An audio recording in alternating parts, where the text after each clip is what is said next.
welcome back to another episode of We Watch Shudder. My name is Michelle, and who's here with me? Hey, it's JD. It's JD, everybody. It's always JD. Hi, guys. Hi, guys. Hello. Okay, bye. All right, bye, guys. Bye, guys. It's funny every time. It's funny every single time. JD, how was your weekend? It was relatively uneventful because it's cold as shit again, and so I just kind of stayed inside, watched a lot of movies, played with the dog, who has been just a complete pain in the ass, but, you know. I'm going to put that in the We Watch Shudder drinking game every time you make a comment about Riley. Well, I mean, he's a constant annoying presence. He's a forever thorn in my side. Yeah, but he's so cute. Yeah, he's all right. He needs a bath and a haircut pretty bad. Shave and a haircut too. Yeah, he's starting to have that problem where some of his Duke sticks around. He's got dingleberries from time to time, and then I try to go get him, and he hates it.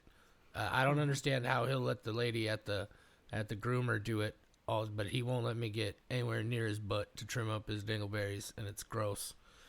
And sometimes I gotta physically hold him down, and he fights me, and it's like I'm abusing him, but it's like, no, buddy, I just don't want you to have poop hanging off your butt.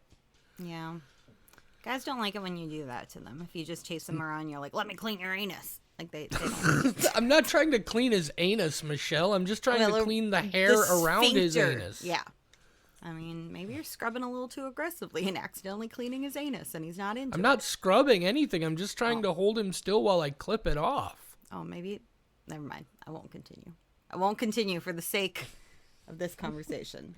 How was your weekend, Michelle? Oh, I'm so glad you asked. I went to the Twin Cities, aka Minneapolis, Minnesota, and St. Paul, Minnesota, for those who are not aware, and I got to see Rez at the Armory. And I was not familiar with Rez's music at all. My friends are massive EDM people, and they go to Electric Forest and were telling me all the stories about being covered in dust, and that sounds like a nightmare to me. But they like doing that kind of thing, and so they were very excited that I got to experience Rez for the first time at her concert. And let me tell you, it was a real good time. It was a real good time. It's even better because we got a box at the Armory, which is not very expensive if there's a lot of people. And then you just have your little section that's roped off that has seats. And so then you can just sit in your area, but you can also stand in your area and you're not touching strangers. And I'm never seeing a concert in a different way ever again. And it wasn't even that expensive. It wasn't super bougie. It was basically $100 and something, which is for concert ticket prices is not bad, and highly recommend. I guess that depends on what you typically pay to see bands that you enjoy. $300 plus for Fall Out Boy, but I was VIP, and it was so worth it. That was a bucket list thing. It was Fall Out Boy. Yeah, that's anyway, exactly why I paid that amount. That does remind me, I did just find out earlier today. Which I imagine I missed all the announcements for because on account of how my mom died, and I was kind of tied up. Take a drink. My mom died. But one of my very favorite bands of all time, a Norwegian black metal band called Emperor, is going to be playing in Minneapolis on April 3rd, and I'm probably not going to be able to go. And it makes me real sad because it's going to be the third time I've missed out on them. I had a ticket to see them for the Psycho Las Vegas Festival that would have been in 2020, but that, of course, was the COVID year. So everything got just shifted back to 2021, and they were going to be at that one, and I was going to go to that, and then I wasn't able to go to that. And this is going to be the third time probably that I'm going to miss them, and it makes me real, real sad. Hey, on the plus side, you love consistency. And you love patterns. Fuck you. And now this is great. This is a good thing for you. You can't break the cycle. You like when things are the same. I like to be consistently sad about not getting to see one of my favorite bands of all time. Yeah. Yeah. And then it makes you happy. Whatever, Michelle, whatever. Sorry for my optimism. Speaking of beliefs and disbeliefs and optimism versus pessimism, should we get into today's movie, JD? I suppose we could do that. Yeah, what is today's movie, Michelle? It is Heretic. And Heretic. why did we choose this one, JD? We're trying something a little new. So every now and then we have some weeks where Shudder's not doing anything, and sometimes there's like a theatrical thing going on or like a high-profile release somewhere else that we're looking into. Sometimes there's just not a lot of stuff that's really twisting our ears all that much, so we decided, frankly, it was my idea, and it was a good goddamn idea. It always is. It is a good idea. Since Michelle always watches way more shit than I do, and I hate having to choose what I watch because I have anxiety because I'm overwhelmed with content, and I'm like, yeah, but what if it's a waste of my time? What if I should have watched something else? Anyway, so what we're going to do is Michelle is going to take a movie that she has seen and that I have never seen, and she's going to make me watch it. And I just got to deal with, is she going to pick something that she thinks I'm really going to love because she's my friend and she appreciates me? Is she going to pick something that she knows I'm going to really fucking dislike and not enjoy at all just to fuck with me? Is she genuinely curious because she doesn't know for sure what the fuck I'm going to think? That's what we're doing. We're going to try that for a few episodes, see how it goes. I think it's going to be a lot of fun because Michelle, for sure as fuck, knows both sides of my spectrum, how to push my buttons and pluck my heartstrings. So, and how to pluck your buttons and push your heartstrings, which can be fatal. I don't want to know what plucking a button means. It's when you get dingleberries off a butthole. Plucking those buttons. They're not on his butthole. They're on the hair on the back of his... It's close enough. As far as he's concerned, just get out of there. That's all his private area. Stop it. That's what now he thinks. Now he's coming over to suggest that we were just outside for potty, buddy. I'm in the middle of recording a show now. You got to calm the shit down. Get over here. I'll scratch your heads. Maybe I'll even pick you up so Michelle can see you. But we got a show to record, my friend. Speaking Heretic. of being able to see you, though, I am working. I decided today, right before I took a nap, and you know that thing about, it's very common that right before you go to sleep, you have your best ideas because then you wake up and you realize they're dumb ideas. That's why if you write them down, you wake up and you're like, that was a stupid, because your brain isn't working as hard. So the things that you think of right before you go to sleep, like, oh, that's so smart, I should write it down. And if you do, it's generally stupid. This is not one of those. I had a great idea. I am moving my office around. I'm getting bookcases directly behind me because my view from my desk is beautiful. But what people see behind me on the webcam is clothes because I don't have to look at them. I made my office a walk-in closet and I'm rearranging and I'm getting a full bookcase behind me that will be full of horror memorabilia and stuff. And that will be great when we eventually decide to start doing video of this. So I'm very excited. I think it's very exciting. I love the idea that I can put some books on there and I can alphabetize them. And I have so many little trinkets that I can put up there. I have a little axolotl on my desk. I have various bird figurines. That's axolote, Michelle. Really? Yeah, it's pronounced axolote. But I mean, the whole world says axolotl, but that's because they're not correctly pronouncing this old language word. It's actually pronounced. Our friend Brittany, who is married to our friend Adam, taught me that because I made a Facebook post, like just all snarky about like, I don't understand why people find this word so hard to pronounce. It's just ax-o-lotl. And then she was just like, actually, it's axolote. And I was like, what? Well, just like this movie, sometimes we have the facts staring directly in our face and we choose to say axolotl anyway. Absolutely, Heretic. Yeah. Do you want to read Descripy? Should I read Descripy? I got it. Super. Descripy script for Heretic. This coming from IMDb. A nice little quick one-sentence guy here. Says, 2 young religious women are drawn into a game of cat and mouse in the house of a Strange Man. Heretic, 2024. Rated R. 1 hour, 51 minutes. Michelle. Yeah. How How do we do this? We talked about here's what we're going to do. Yep. We're going to get your spoiler-free thoughts. Okay. And then I'm going to turn my headphones off temporarily while you make your bold prediction for the listeners as to what you think my take on this movie was. And then I'm going to come in and tell you my spoiler-free thoughts and my score. How's that sound? I think that sounds great. All right. Spoiler-free thoughts, Michelle. Hit it. Okay. Spoiler free is gonna be a little difficult. Let me think. I've seen this movie twice now. First time was in the theater right when it was released, so back in 2024, and I left kind of disappointed. The first half of this movie is a completely different version from the second half, and I was so into the first part. When it starts doing something different and more elaborate is where it kind of lost me. So I left, and I think I was just like so on board with the first half that then I just had a hard time. But now watching it today, going into it, knowing what was about to happen, it really grew on me, and I was able to enjoy the second half without this very stringent like pushback against it, where I was like, no, why are we doing this? I want the other thing. I didn't have that blocking me as much. I still think it was a little too elaborate, but I really like it, and I like what it's trying to say.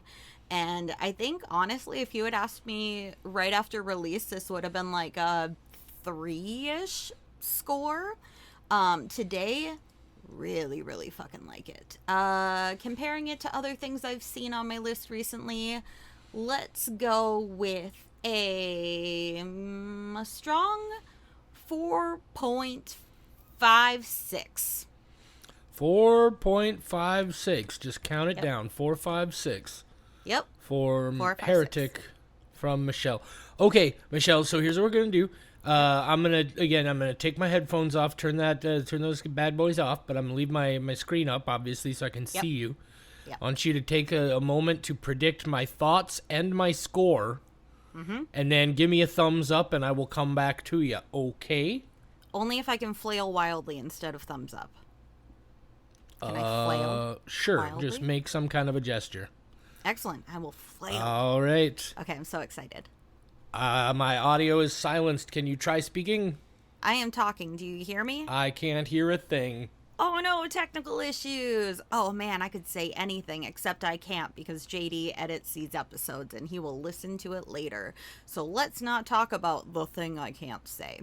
So JD, I think we're going to have a really fun discussion about this, but I think he really did not like this movie. One of his biggest things is religion. That is the thing that will make or break a movie very easily, and this entire movie is about religion. It is too long for him. It's 1 hour and 51 minutes. It is 2 movies mashed into one that don't seem very cohesive. I don't know. There's obviously a thread connecting them. Also, they use one of his trigger phrases, which is clinically dead.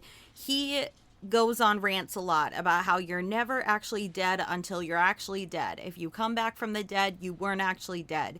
And they do that, and I feel like about 1.5 hours into this movie, that being a phrase that being uttered would have just driven him crazy. Score-wise, I think he liked the acting, and probably like me, where he liked the first half and then didn't like the second. So let's go a solid 2 as my guess. And now I'm flailing wildly. All right, I'm flailing coming back. wildly. All right, I can hear you again, so that's good. Oh, I'm so nervous. Oh, What if I'm really, really wrong? Nervous. All right. So should I go? Yes, absolutely. All right, goodbye. So funny. Okay, Heretic. First of all, my initial reaction, even way back when I first heard about this, was Hugh Grant in a horror movie. That's curious. And then I never got a chance to see it. It's an A24 movie, so I always give it the benefit of the doubt and take a look at it eventually when I get a chance. Michelle said go watch this. Um, I think you know immediately the first thing I'm going to say, because it's the thing I say about just about everything, is this movie could definitely have been 20 minutes shorter. That was my first bullet point. Of course it was. It's too long. Longer than it needs to be for the story it's telling. That's what she said. Did she? When did she say that? I don't know. I talked to her yesterday. That's exactly Where what she was said. I? You weren't there. It was at Res. Much like you, I really, I got drawn in by this. I was very curious about where it was going. I thought, it was gonna, without being too spoilery, I thought it was gonna be one thing that it very much seemed like it was turning into. And then it takes a couple of really weird, disorienting turns, that I'm not against. The thing I love the most about this movie is this is a fucking actor's dream, right? It's a bottle movie. You got three people here with one other person, which was apparently Topher Grace. Mm-hmm. I didn't even catch that until the credits rolled. He'll never sneak past me. It's a three-person bottle movie. And much respect to Chloe Evans, who played Sister P, the one with the P name. Chloe East, Paxton. Sister Paxton. Chloe East, excuse me.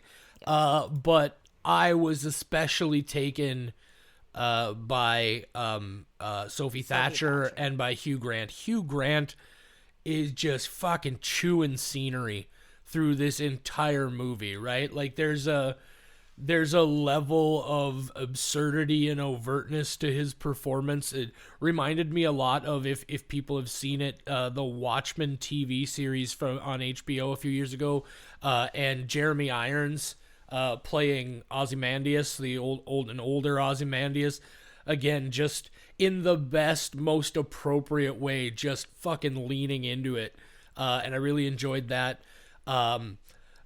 Sophie Thatcher was a adult when she filmed this movie, but I'm 20 years older than her, and I was occasionally very uncomfortable about how riveted I was to her face. She is a strikingly attractive young lady, and also an incredibly charismatic performer. I thought she was really good in this. And again, Chloe East, I thought, held her own. She was good. But if I'm being honest, she definitely came in a third spot so far as the three major performances go. That being said, that is like the thing I like the most about the movie. The movie makes some decisions. Ultimately, like the story this ends up being was just like, oh man, I kind of started to think this was going to be something even wackier, and even just farther out of left field. And then I thought it was just it's a story that I've seen a bunch of times, right? And its themes were pretty well trod themes, and it's not that it told its story badly. It's just that to me, the big finish and all the reveals was disappointing. There's a number of different things they could have done that I personally would have enjoyed a lot more. That's not the movie's fault, everybody gets to make choices. Some things work for people, some things don't. And I certainly wasn't mad at this movie, except for the fact that it's fucking 20 minutes too long. But I'm gonna give it a 3. Okay.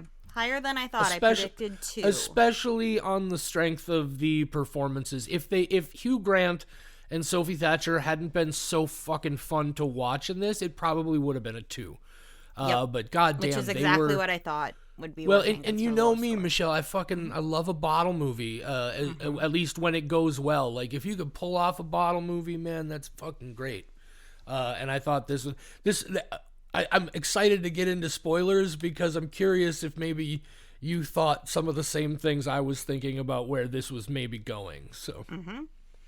All right, guys. Well, so that's spoiler section time then. If you haven't seen the movie and you don't want us to spoil anything about it, this is where you're going to want to pause the episode.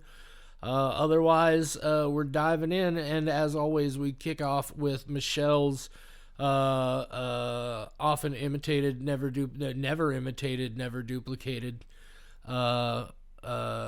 patented, trademarked, all the things extemporaneous plot summary. I'm naming this segment Girl with Memory Disorder Tries to Remember Something. In case people are not aware. By the way, at the Rez concert, I learned that different types of strobe lights affect my epilepsy differently. Ooh. And I blacked out for 2 hours. And I was not drunk yet at that point. Wow. It just strobed in a certain way that suddenly it was 2 hours later and I had a little bit of a panic attack, but I was surrounded by my loved ones, and so it was okay. But that was a weird thing to discover. Yeah, that sounds terrifying. Yeah, that's never happened. I mean, I black out for like short amounts of time, but this was suddenly like I was sitting in a completely different spot than where I was just sitting. So, and it was much later at night. Very scary. I had a couple of alcoholic blackouts that weren't super fun a couple of times. No, this happened at the moment. Wasn't even drunk yet. Then I got drunk out of panic. I had to have a dental surgery, an oral surgery one time, where they used the quote-unquote anesthesia that was basically just like the same thing that's like the date rape drug. So you're just like, I'm just sitting there talking to the fucking dentist, and the next thing I know, I'm in a completely different room, and my neck is sore because it's been leaning to one side terribly. And it's like, what the fuck, man? Like, I woke up in the middle of a sentence. I came to in the middle of a sentence. It was so goddamn weird. I had hip surgery, and I don't remember falling asleep in the surgery room. Surgical room sounds weird. The operating room. And I came to with toast in my mouth because I was mid-eating. I was like, what a great way to wake up.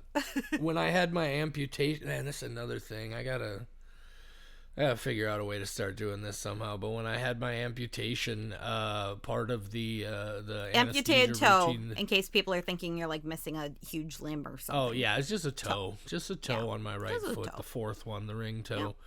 But whoa! This wasn't even. I always imagined pinky, but fourth one is right in the middle. I mean, not right in the middle. That would be third, but like it's in the middle. I didn't know that. Yeah. Wild. Yeah, I'll send you a picture of the configuration of my foot now with the toe missing. Yeah. It's pretty much exactly what you would think it looks like. Yeah, but that's cool. No, they part of the anesthesia they used was ketamine. Yep. And again, just like you're just there, and then the next thing you know, you're waking up, and it's quick. It's just like it's like maybe an hour later, but you wake up and it's an hour later, and you're one toe light. It's like that's. God, I hate when that happens. I wake up, I'm like, not again. I'm running out. All right. Anyway, traumatic Plot brain summary. Injury movie summary. Yeah, what TBI a plot catchy summary name. is a great name for it. TBI plot summary. Oh, I do like TBI plot summary. TBIPS. Okay, so characters. We've got sisters from different misters. We have Sister Barnes, played by Sophie Thatcher, who really rose to fame because of Yellow Jackets. She plays teen Natalie, and that is not the number one thing on her known for section of IMDb, and that's a goddamn crime. Because Yellow Jackets is what she's known for. JD, you liked her in this. You would love her in Yellow Jackets as I also like really cool enjoyed, 80s hip teen. I really enjoyed her in Companion as well. That was going to be the other one I mentioned, and The Boogeyman, which is not my favorite movie, but she was very good. I haven't seen that, but what I do know, now that you bring it up, is I'm pretty sure that movie was made by the dudes who made this movie. I did not look. You can look while I'm doing the rest of the summary. I'm doing it. Then we got Chloe East from Sister Paxton. The only thing I recognized her from was The Fabelmans, great movie by Steven Spielberg. We've got Mr. Reed, played by Hugh Grant, who is basically playing himself. He could like written this script, and it's very condescending and great. And then we got Topher Grace playing himself. No, I'm kidding. He's playing the elder, because this is a Mormon thing. So we start with these Mormon girls, and they're out there being like, y'all want a god? We got one for you. And they're just going around door to door trying to find more people. And they come across Hugh Grant, and he's like, hey, why don't you come inside and we'll talk about your little book there? And they're like, well, we need a woman present in order for us to do that. He's like, oh, my wife's in here. She's baking a pie. Come on in. And so he starts going on this religious debate kind of thing in a very polite way, but clearly pushing the limits of what are they willing to discuss? What's going to make them uncomfortable? And trying to get them to kind of question their own belief systems. He pulls out his own Book of Mormon, which is clearly marked up and full of notes. So he is an expert on theology, as we're learning. And the girls are getting slowly more and more uncomfortable as he asks them questions. And he blows out a candle, leaves the room, and Sophie Thatcher, Sister Barnes, picks up the candle, turns it around because she's very suspicious, and sees that the candle is the scent of blueberry pie. So the pie that they've been smelling might not actually be baking. It could have just been this candle. While Hugh Grant, Mr. Reed is gone, the two girls try to get out, but they realize they don't have their coats, and it's definitely a heavy snowstorm starting outside. They don't have their bike keys, so they're not going to be able to get back to any place very quickly. And then they're going to try it anyway, but the door is locked. So they go into the room that Mr. Reed went into, and it's not a kitchen. It is a little church/library kind of setting. And they are clearly very uncomfortable. They grab their coats, and Sister Paxton realizes that the key is in her pocket when it was previously in Sister Barnes's pocket. So how'd that happen? What's that little switcheroo all about? So then they are talking to Mr. Reed and trying to convince him to let them leave. And he's like, you can definitely leave at any point, but in a kind of sinister way where they're like, I don't know if I believe you. And he's like, you can just go through the back door. The front door will never open until the morning. It's on a timer. And oops, I forgot to reset the timer. So that won't open until morning, but I do have a back door. You can definitely go through the back door. And they're trying to still be very polite about this. And like, oh man, this guy could murder us, and kind of questioning some life decisions. They try both doors, and neither of them goes directly outside. They both go downstairs. And he tries playing it off like, hey, you know the back of my house is attached to a hill, so you would have to go downstairs in order to get outside, right? I'm not being creepy. This is logical. And they're like, And he tells them there's a big difference between the two doors, and he's going to help them make the decision about how they will leave this house. So he basically lectures them in a really cool way. And this was like, this part of the movie was where I was like so excited about, is this going to be a 5-skull movie? The first time I saw it, like, I was blown away. I love this. It's so well thought out. We'll get into that a little bit more with my actual thoughts, but we'll have to circle back to this. He explains the history of Monopoly, which I was also very thrilled about because I knew the history of Monopoly. I knew that it used to be a game that you worked together to try to win, and then one guy took it and made it convoluted and made it a game that ends friendships. Yes, JD. Invented by a woman, no less. Yes. Yes. Stolen by a man. Yeah, story of my life. No, I'm kidding. Nothing's been stolen by a man. Never mind. I almost said something. We won't.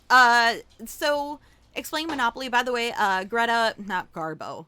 Greta, Barbie lady. Greta, not Thunberg. What is Greta name? Greta Gerwig? Yes, thank you. I was like, not Sorry, Garbo. I just had to watch you struggle there for a minute. Oh, man. She's making a movie about Monopoly, and I'm very excited about it. Greta Thunberg? Yeah, Greta Thunberg is making a movie about Monopoly. It's going to be real weird. She's got a lot to say about the environment. Okay, so... Monopoly. Yeah. And so he's explaining Monopoly and how it has gone through different iterations and is a completely different thing than the original game. And then he puts on a record, which is The Hollies, and he explains that The Hollies was actually the original sound of Creep by Radiohead, and how they had sued Radiohead for stealing their melody, and then Radiohead sued Lana Del Rey for using the same melody that they had stolen. So it's a whole thing about iterations and how they change time over time, and how he's comparing this to religion. The two doors, one of them he writes belief, and the other he writes disbelief, and asks them to go through the door that aligns with how they're feeling right now about their religion, essentially. And Sophie Thatcher goes on this nice monologue about he's testing them for some reason. She's pointing out moments of how observant he is and how she's catching him being observant. She's ultra observant. Fuck off, Hugh Grant. And so she's saying that it doesn't matter what door they choose. He's trying to test them and make them go through the disbelief door. So she says, fuck you, but not really, because she's Mormon. She's like, Ugh, that's what she says instead. That they can't curse. They try and it just comes out ugh, and like they glitch. It sucks. Poor Mormons. So then they have a little toggle and they have to click it to allow curse words and they won't do it. So she chooses to go through the belief door and they go down a very dark staircase into a dungeon, essentially a big stone room that's leaking in water, and Hugh Grant just slowly closes the door behind them as they are descending. Then a woman shuffles downstairs and she crouches down into a stress position and she's just muttering to herself, and she's got a bunch of fabrics on. Definitely not high fashion in any way, shape, or form. These are not garments that she bought at a designer store. This is, religious clothes. A cloak and whatnot. So then they're listening to Hugh Grant lecture them some more from a pipe. There's a spider in the pipe. Why was there a spider in the pipe? I don't know what that symbolizes. Anything. And then we see that Hugh Grant has a couple different hobbies. On top of writing, on top of reading, he's also into miniatures. Dude, I bet he loves Warhammer, because we see him up there making a little house and carving little figures to show where they are in the house and just having a real good time. So he explains to the girls through this pipe that the woman they see before them is a living prophet of God. He claims to have seen a miracle and he wants them to be witnesses to it. So the woman, what's her miracle? She's gonna eat some pie. She sits down at the table and like, man, I think it's a miracle every time I get to have pie too. Like, what a lucky lady. But then it's blueberry pie, and that, like, I'll have it, but like, man, if I'm gonna do a miracle, give me something better. Some cherry pie, apple pie, depending on the season, but like cherry pie, that can be a miracle in and of itself. But the real miracle here is that the pie is poisoned. Oh no. So he put wolfsbane and belladonna in it, and now she's about to die, and she collapses. And he tells them to check her pulse, make sure she's dead. They do that, check like all this stuff, and then the doorbell rings. Oh no! And then it's Topher Grace. Oh no! Well, the elder. He's played by Topher Grace. That's how acting works. The girls try yelling. He doesn't hear them, and he's trying to ask if the sisters are there, and they are. But he clearly is not aware of that because he leaves. And so then Sister Barnes. There's a rug. And the two sisters are like pulling this rug that's like under the locked door, and there's a bunch of matches. Are you actually just leaving, JD? JD is just fucking guy. I can't hear you. It's very funny. You guys, this will be so funny when we do a video of our podcast, because JD just gets up with his headphones, grabs a leash, and just wanders out. And it's very funny. He's still listening, but man, if you could see it, it was just like, you fucking just, okay, I'll be back, going to Taco Bell. Oh, I wish. Bring me a Crunchwrap Supreme. Am I right? Okay, so the sisters are pulling on this rug that has some matches at the end, and they're trying to get the matches, and oh man, they solved the puzzle, and they add matches to their inventory. That's the video game sound for it. And then Topher Grace is back, and we're like, oh man, does he realize that the girls are there? No, he just wants to give Hugh Grant a Mormon booklet. What an opportunist. And now the woman she's moved when they go back downstairs. Sophie Thatcher, Sister Barnes, is trying to light a fire next to the pipe. And then Sister Paxton notices that the woman is no longer sitting at the table. She is now right behind her. And she vomits up a bunch of pie. What a waste of pie. What a bummer. And then she makes her prophecy, which is, and I quote, "Conductor says my name. White clouds, not heaven. They unplug my brain. It is not real." Horror movie stuff. And now we get really into the A24 of it all. So Hugh Grant is like, I can show you God. Bitch, I can show myself God. It's called masturbation. And then JD gets into the thing that I included in my reasons that he would not like this film, which is Sophie Thatcher is talking about Taco Bell and says that she was clinically dead at one point because of an E. coli breakout, and they were calling her Taco Hell. And JD does not like when anybody says that they're clinically dead, because you're not dead until you're dead. You don't actually die if you come back. That's not death. But we get into how she had a near-death experience and what that's like, where your brain creates images when it thinks that it's dying. And then she's about to say the phrase that will cause Sister Paxton to stab Hugh Grant, which is magic underwear. And right before she says it, Hugh Grant slits Sophie Thatcher's throat, which you do not see coming in this movie. You think that Sophie Thatcher is going to be the one to be the end game. No, he gets rid of her. She is out. And then he cuts open her arm and he's like, oh man, it's an implant. She's not real. This is a simulation, which is very funny because I had one of those. I think it's called Nexplanon. It's been a long time, but I had that birth control implant, so I knew what that scar was, but he assumed that Sister Paxton would not know what that is. And he's trying to say, like, she's an NPC. Yes, JD. Before I forget, can I tell you what I thought it was? Because yes. I had no idea what that was a thing. Oh, it was the best birth that control. That is like a birth Highly control recommend. thing. Mm-hmm. No, what I actually thought was it was a sleight of hand trick, right? Like that he had snuck it in there and pulled it out as like a gimmicky thing. No, that he's I knew digging that around in there for a minute. It's very funny because he's like, oh, here it is. Oh, that's a vein. It was very funny. But yeah, no, it's birth control. And he assumes Sister Paxton, being Mormon, she wouldn't know. But Sister Paxton now, she shows that she has been paying attention since the beginning. She has been very polite throughout this, and it's one of the really big things that did make me like this so much more on a rewatch, because in this situation, I would be the Sister Paxton. I would be just as suspicious as Sister Barnes. I would be watching just as much, but I would never let them know. I would be polite. I would be laughing. This is, I hate to say it, a situation that a lot of women have been in where they're like, this guy could hurt me. I have to keep him pacified, even if I know all of this is bullshit. And I related to that so much, where I would have said anything as nicely as possible to get. That is my tactic. I am very non-confrontational until I need to be. And that is where Sister Paxton goes, because she starts explaining that she knows that he switched the bodies, that woman didn't actually die. And that I think at this point is when she says that she went off book. She wasn't meant to say that it's not real and give them a hint.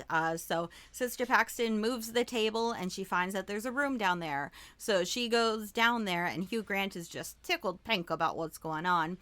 She goes through various halls and doors until she comes across a door that has the bike lock on it. Sophie Thatcher, Sister Barnes' bike lock specifically, but the key is in Sister Paxton's pocket, meaning he knew all along that Paxton would be the one that he would keep alive, and he made sure she had the key when she needed it.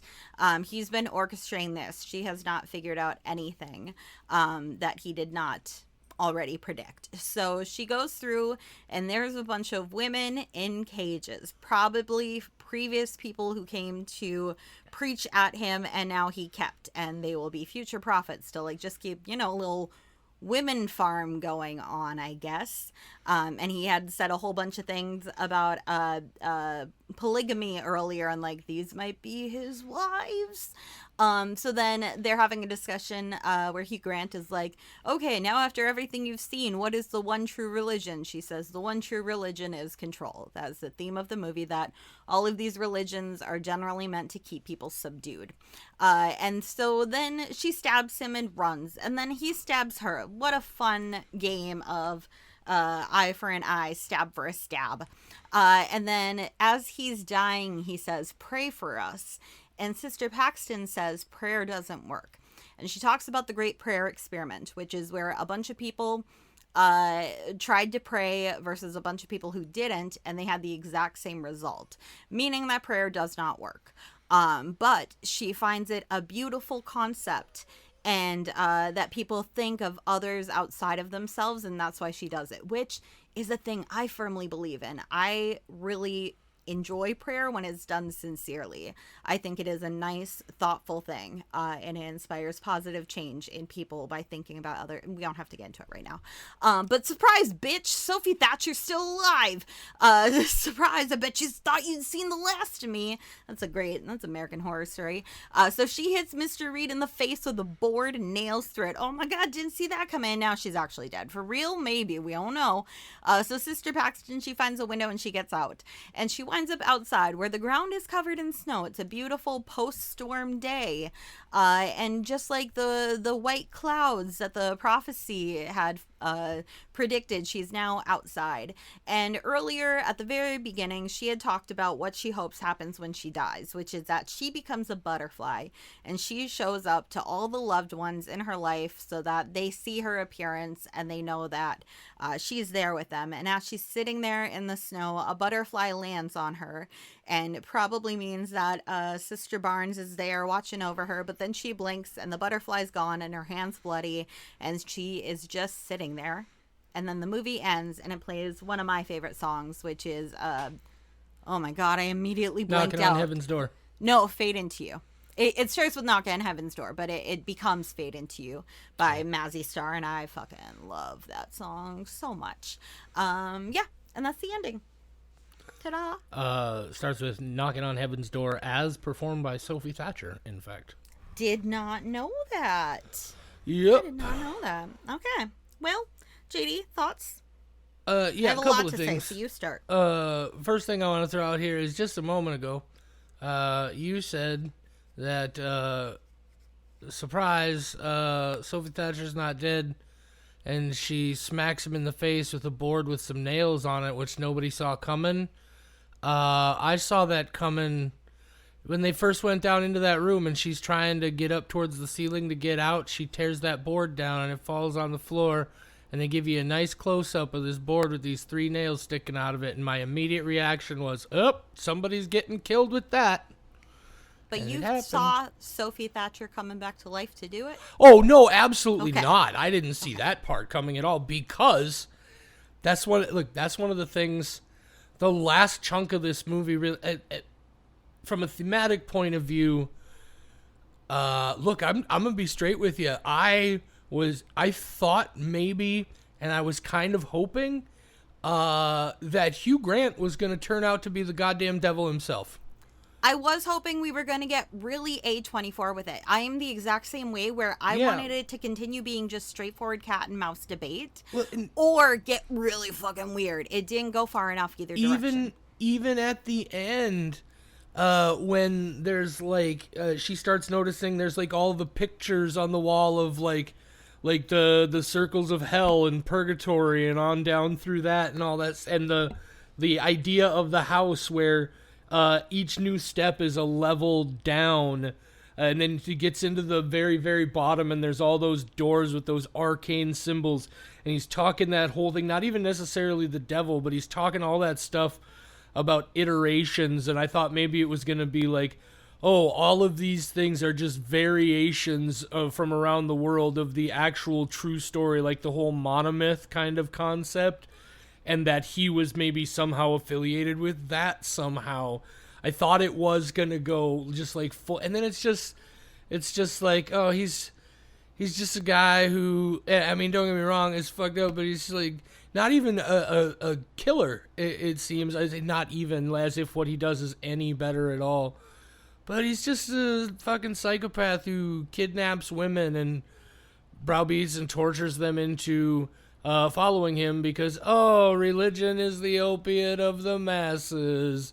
And you can get people to do anything if you can convince them to believe in you and blah, blah. And it's like really, man, that was your whole ambition with this story? Is this idea that, frankly, we've seen so many times in so many ways? Like, don't get me wrong, I think it's well executed, but I was just hoping for so much more, just more weirdness and more like fucking what is going on here than we got. Because there were some moments, man, that left turn where he just starts ranting about Monopoly for a while, like that fucking threw me for a loop.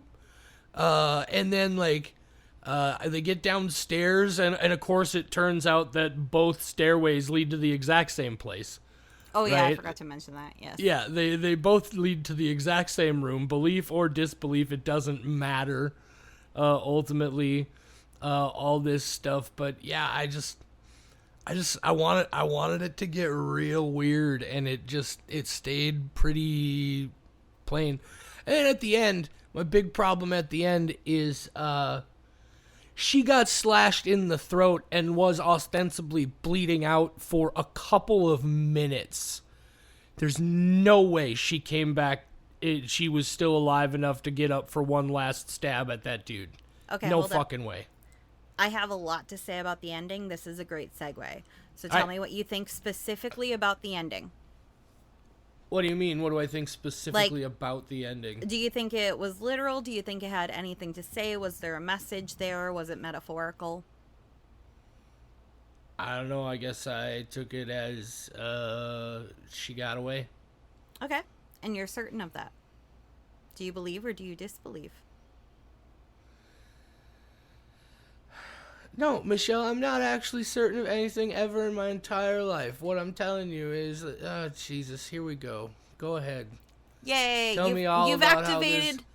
You've Tell me all activated my about how trap this card. movie is just all about like, oh, do you believe? Do you not believe? What's really going on? Is That's this actually- a reliable narrator? Is this really happening? Oh, no, That's God exactly damn what's it. Go happening. ahead. Here's the thing: the writer and director. I read this after I saw it, and then it did make me like the ending a lot more and appreciate it. They wanted it to be a thing where people debated: was that the literal ending of what happened? Was that the happy, we believe in it because it makes us feel better, like religion does, sort of thing? Or did she actually die? And just like Sophie Thatcher was talking earlier in the movie about a near-death experience where your brain just makes a story happen, was that her dying and the way that her brain was sending that message to her?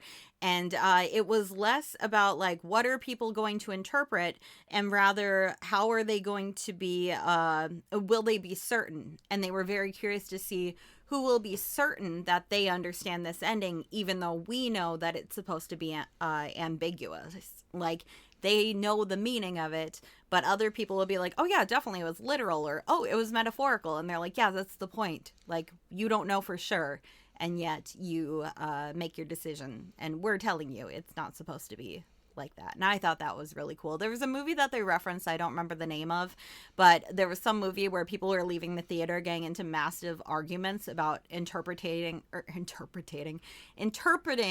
the ending of this film, and they wanted to make that happen, to be like, people should be arguing over our film a little bit more. And I thought that was really cool. Here's what I can tell you is at no point whatsoever did this movie do anything that suggested to me that anything that I saw happen wasn't actually happening.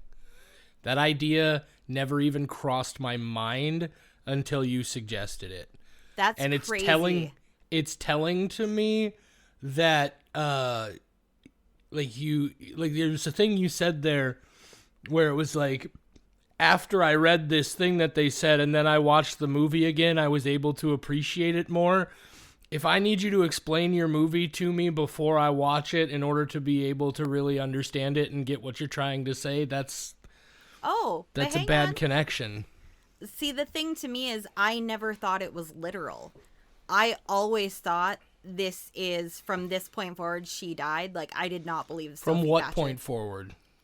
From when he stabs her at the end. I thought they died down there. When he stabs which her, Michelle? Oh, Sister Paxton.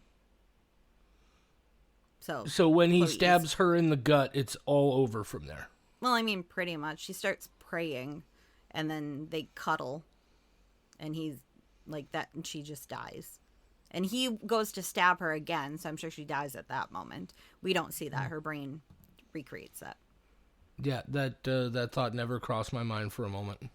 Oh, and see, that's exactly what I thought both times I saw it. So the idea that it was literal, that was partially why I left frustrated, because I was like, that was metaphorical, right? Like, and I was with people who took it literally, and then I was very confused, because I was like, what do you mean? Like, clearly none of that is true. She didn't leave this basement to a beautiful snowstorm, post-snowstorm that's been going all night. A butterfly didn't show up after this snowstorm. They don't show the butterfly and then it disappears. Like, that's showing that none of this is reality, because that's not actually there. They show that what she's seeing is an actual reality. It made me question everything. Yeah, I didn't catch any of that.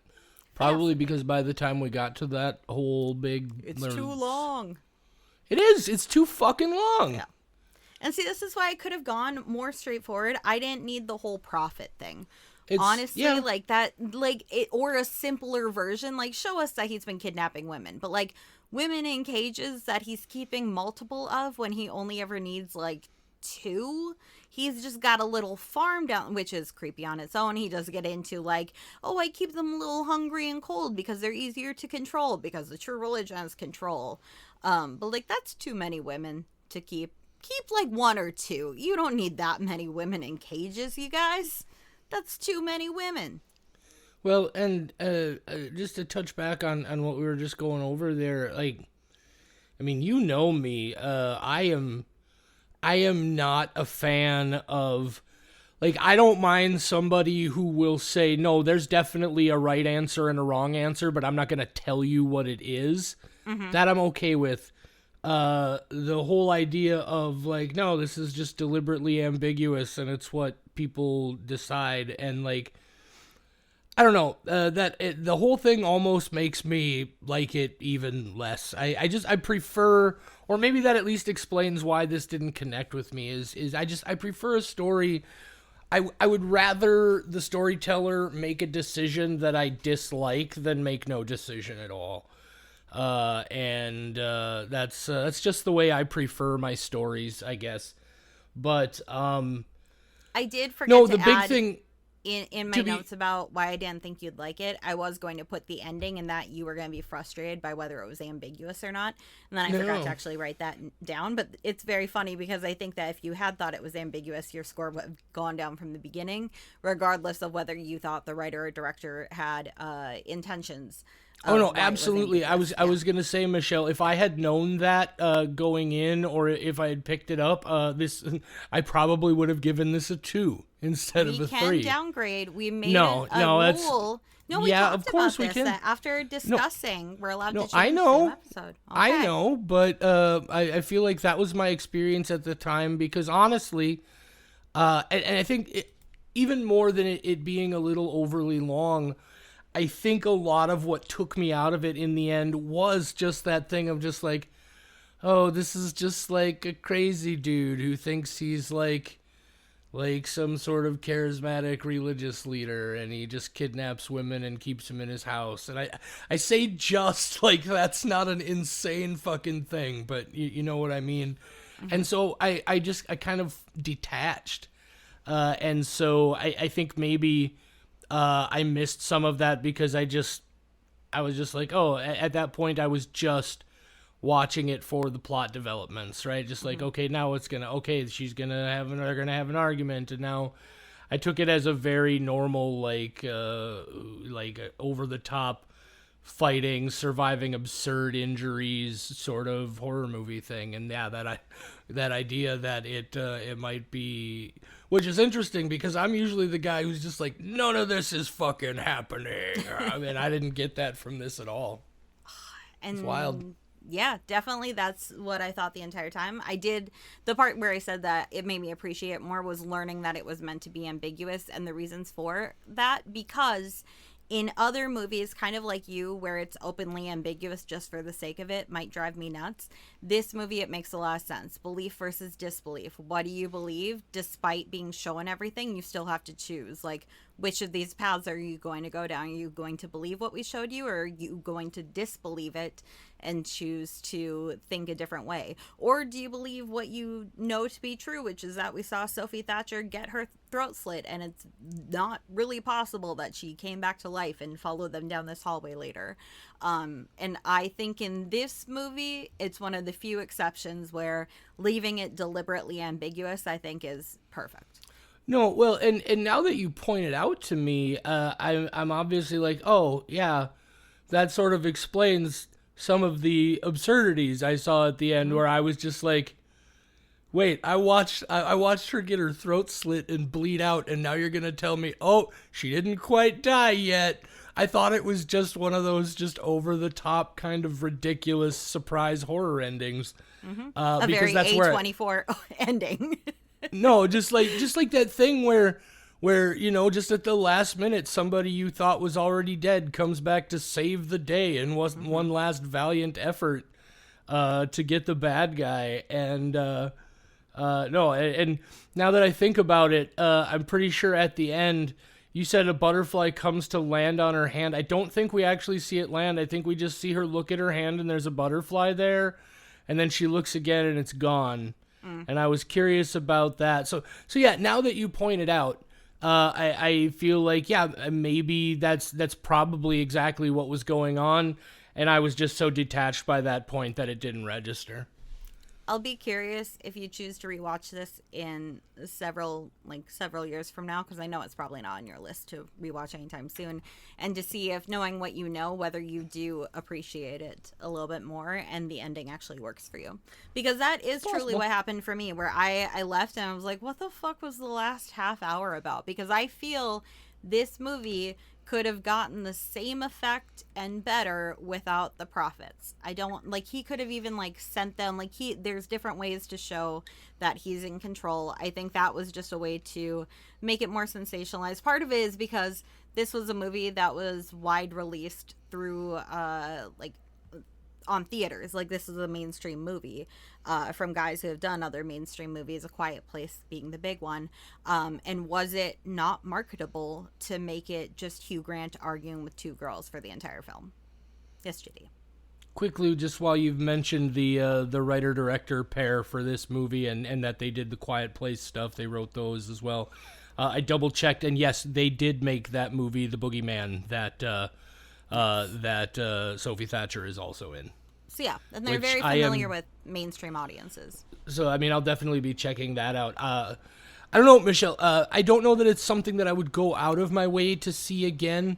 But for my friends who just, again, if you just really like to watch some fun fucking acting, like, Hugh Grant is... and look, I've always said that the hardest thing you can do as an actor is be funny. And so if you can be funny, you can be scary as fuck. I think we learned that with a guy like Robin Williams when he did a movie what was it, 1 Hour Photo? Did you ever see that movie? Oh yeah, I'm a huge fucking Robin Williams creepy fan. As shit. Yeah. But so you ever seen that movie Patch Adams? It's a good movie. So I was curious how it was going to go, and he was great. Again, Sophie Thatcher is phenomenal in this. And Chloe East, in that last bit of the movie where she has to now go toe-to-toe. Yeah, she does come through with really solid performances. So in that sense, a lot of respect for the movie. It's just the story... I think it did such a good job of being creepy and fucking weird that when then it just turned out to be a run-of-the-mill psychopath, I was just like kind of let down. That's exactly it. That's why I'm like, this would be a 5 if this was just like even a guy trying to seek the truth incorrectly, not kidnapping women, just putting them through this test, and also not necessarily having to be women, because these are only women in cages. I doubt it's only women messengers coming to him to speak the truth. It leaves Topher Grace alone. Like, is he only doing this to women because they're easier to submit to him? And that's the whole thing. You can control a woman easier because, like we've seen with Sister Paxton, she tries to be nice to remain safe. There's a whole thing there. But none of that was necessary. I think that's probably the bit of this you could have trimmed out, is find a way, maybe not necessarily like a whole room full of cages of like a whole like harem of prophet women that he's put together. Maybe just the two, right? Mm-hmm. The one who dies and the one who replaces her. And maybe like and there's even a way you could write that whole thing out of this and still get the same basic story in a lot of ways. You know, maybe she goes upstairs and there's just like a couple of corpses up there or something, right?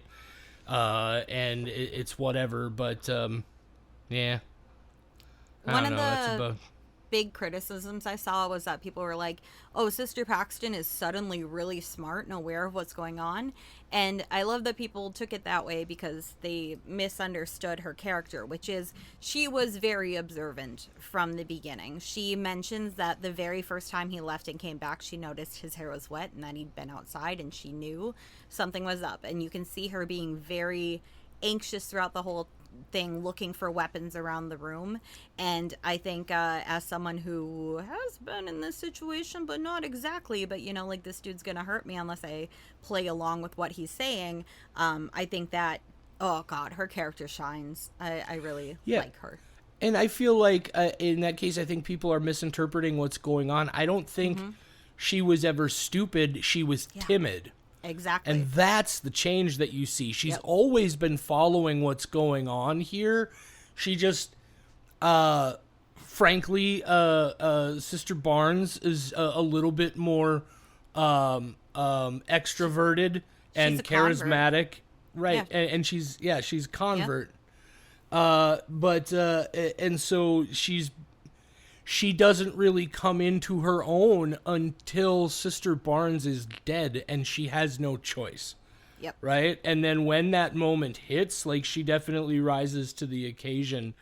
So I think people are just misinterpreting that. Yeah. There is one thing I wanted to point out. I made a note of it. I thought it was that important because it's a tiny detail, but I really appreciated that so this opens with Sister Barnes and Sister Paxton sitting on a bench, having a conversation about condoms. Mm-hmm. And it's the kind of thing where you're just like, to me, it would be like, oh, why are these two Latter-day Saints just randomly, they just happen to be having a conversation about condoms? And then as they're pulling away, the bench they're sitting on has a condom advertisement on the back of it.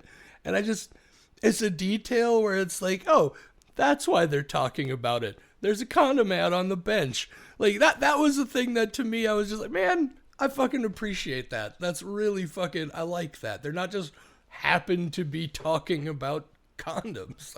I don't know. That was really awesome to me. Upon rewatch, I also like that because it shows that Sister Paxton is questioning things that she's probably not really allowed to be questioning. So it's showing from the beginning that she is curious about these other things and she is observant. She's talking about, like, how she saw porn, and Sister Barnes is like, do you watch that? And Sister Paxton's like, no, but it shows that she's not just your typical, like, Mormon go with the grain. Like, she is paying attention. She's suspicious about the world. She's observant. Yeah, and it also shows that even though she is a convert to Mormonist beliefs, or so she says, there's still a part of Sister Barnes that's also just like, no, these are things you should be exploring. Yeah. And there's that side of her that's a little bit more worldly, and engages those parts of Sister Paxton. I love that they never give us their first names. I really appreciated that. It's just a nice little detail. Yeah. But she gives her a safe space to discuss those things that she would never have in the more traditional legacy Mormon family. It's not the right way to say it, but you get the point, right? Generational Mormon family. Yeah. I really like this movie on second rewatch. First one, like I said, I left disappointed, but second, I was really paying attention to some things that I didn't. And I also knew second time that it was, I really like that it's less about, like, I mean, well, let me try again. I like that the ending is belief versus disbelief and certainty versus non-certainty, and you are supposed to question it. Whereas I left a little bit more certain, which is interesting to me. I fell right into their trap. I feel like it's incredible, really great, really interesting characters, really well performed characters. It's hard for three people to carry, especially when your movie is 20 minutes too long. That's a lot of movie to carry. So on that level, I definitely respect it and enjoyed it. just made some story choices that weren't my vibe, things I wish it had done differently, and that's okay. You know, they chose to put some chocolate sauce on it, and I was looking more for like a butterscotch this time around. But you know, it is what it is. Topher Grace was completely unnecessary. I like seeing him, but he was not necessary at all. They could have cut 10 minutes out just there. Michelle, do you know what the difference between caramel and butterscotch is? Taste. Yeah, but I didn't know they were related. I like both those flavors, and I didn't know that there was a relationship. Caramel is made with white sugar, and butterscotch is made with brown sugar. Otherwise, they're exactly the same. I had no idea, and those are two of my favorite flavors. I know. I especially fucking love me some butterscotch. Yep, Dairy Queen, butterscotch, dilly bar. Yeah, wherever I can get them, man. Yeah. Delicious. Oh, I got some ice cream in the freezer. I finally did all my fucking dishes, Michelle. Oh. Look, guys. Job. I do want to point out right away that in most cases, I do at least rinse off all the gross parts, so they just get dry and crusty, and they're not gonna get all moldy and bacteria and gross. But every dish in my apartment, because I have some pretty interesting behavior aversions and all sorts of executive dysfunction shit, but every dish in my house has been dirty since the middle of January. Like 5 weeks. And That's I just couldn't bring myself to do anything about it. And the fucking dam finally broke, and now they're all cleaned up, and I feel really good about it. And I think in honor of them all being clean, I'm going to go dirty some more. Yeah. I don't trust the dishwasher. I didn't have one growing up, so I wash everything, and then I put it in the dishwasher, which I know is a waste of water, but like I'm such a germaphobe when it comes to dishes that it's actually very funny, because I have friends who are like, I can't go to sleep unless the dishes are done. And that seems to be the common philosophy of a lot of my friends who have a different level of cleanliness than I do, or like the house has to be clean or I can't go to sleep. And I'm like, I like a little bit of clutter to show that I live here. But dishes are like the big one that is a huge debate, and there's people listening who are like, oh, you have dishes? But like, it's because I wash them once and then I set them there and then they go through the dishwasher. My dishes are more clean than yours. It just takes a little bit for them to reach that point because I'm paranoid. I will not hand wash something and then put it in the cupboard. Never. I've scrubbed stuff and it could probably go in the cupboard. I'm not. It's going through the dishwasher once. I can't help it. I'm paranoid. I have dish trauma that we don't have to get into in this podcast, but just know it's actually very sad and something that all my siblings suffer from. So it's awful, and don't judge me for it. Anyway, my dishes are hella clean, y'all. It just takes a little bit.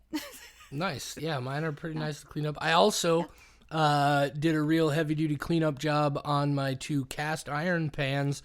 I got to go back through now and re-season both of them. They got pretty messy, so I had to get some water involved and a good scrub on them. By the way, don't let anybody tell you you can't put water on cast iron. Don't put any soap on it. That's true, but fucking you can put water on cast iron. Just make sure you dry it off good, and then you got to re-season your shit. But I'm actually looking forward to re-seasoning those guys. Very much looking forward to it. I got a huge fancy cast iron pan for a wedding gift from one of my bestest friends, Tristan. She is a glorious human being and so much smarter than me. I love, most of my friends are smarter than me, and that's why I'm friends with them. Like, one of them knows a lot about rocks. Hey, Morgan. And Kate's real good at English.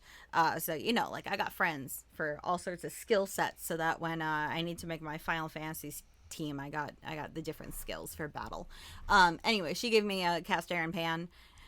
That thing's real hard for me because I can't fully wash it. So yeah, it definitely gets watered. It gets a little bit of soap. I can't help it. I know I try so hard, but like the fact that it's just perpetually sick, dirty. Michelle. I know, but that's how I do it. Which look, all you need is a real good copper scrubber and some good hot water. Nope. And just go to town on it immediately upon using it. Yeah, I do that, but with soap. I can't help it. I don't use it correctly. It is what it is. Everybody's entitled to live their life how they see fit, and even if it's wrong. If that's, well, it's if that's how you want to do it, that's how you do it. And I'm not going to Listen, I don't like it either. I don't like Michelle, the way here's a I'm thought I handled. did have recently, and this is an interesting time to bring it up considering the movie we just talked about and my primary immediate complaint. Do you think that I've been fat shaming movies? So I'm just like, all these movies 'Cause are they're way too too long. long. They could really lean down and really trim the fat off these movies. Do I fat shame the movies, Michelle? I don't think you fat shame the movies. I think you have an older mentality, and neither of us are getting with the hip trends. We're not adjusting to the new fashion or body standards of movies. Oh, the hip trend of shit being way too fucking long? Yeah. I mean, look, this is shorter than Titanic. Oh, well. Yep. So, Yeah, well, Titanic is shorter than Gettysburg. see? So it could be worse. This could have been a 3-hour-long movie like this, and it could have been torture. We could have been locked in a dungeon by Hugh Grant. Actually, I would love that. Hugh Grant, you can put me in a dungeon. Not in like a sexual way, but just like be a little bit condescending to me. That would be really fun. Just let me hang out while you lecture me about something for a while. I would listen to that, and then I just go home safely. But maybe I question whether I'm even allowed to leave for a while. That's fine. I'll do that. I've heard he's very difficult to work with, and I love that about him. Because that seems exactly who he is. And I love Hugh Grant. So. All right. Anyway. Yeah. Okay. Anyway. I'm going to go hang out in Hugh Grant's basement for a while. Are you really? Talk about Monopoly. Yeah, I talked like to a him good earlier. time. I was like, hey, Hugh. Hey, Huey. Hubert. Can I come over and just hang out in your dungeon basement for a while? And you talk to me about board games and the history of them? And he's like, hell yeah, but all British. So, hell yeah. Hell yeah. Stop it. I No, tried to go Cockney no, with it. I love the no. Cockney accent. Hell yeah, governor, is what he said to me. No, stop it. Oh, that's Just my Hugh stop. Grant imprint. Is it the perfect? Hey, we're going to talk about Monopoly. He's not even remotely Cockney. I know. That's why it's very funny. He's the perfect, proper British accent, but Cockney is. It's called acting, JD. Oh, is it? Yep. Oh. Okay. Well. Okay, fair enough. Okay, bye. I got nothing else. You got nothing else? Say goodnight, Michelle. Oh, good night, Michelle.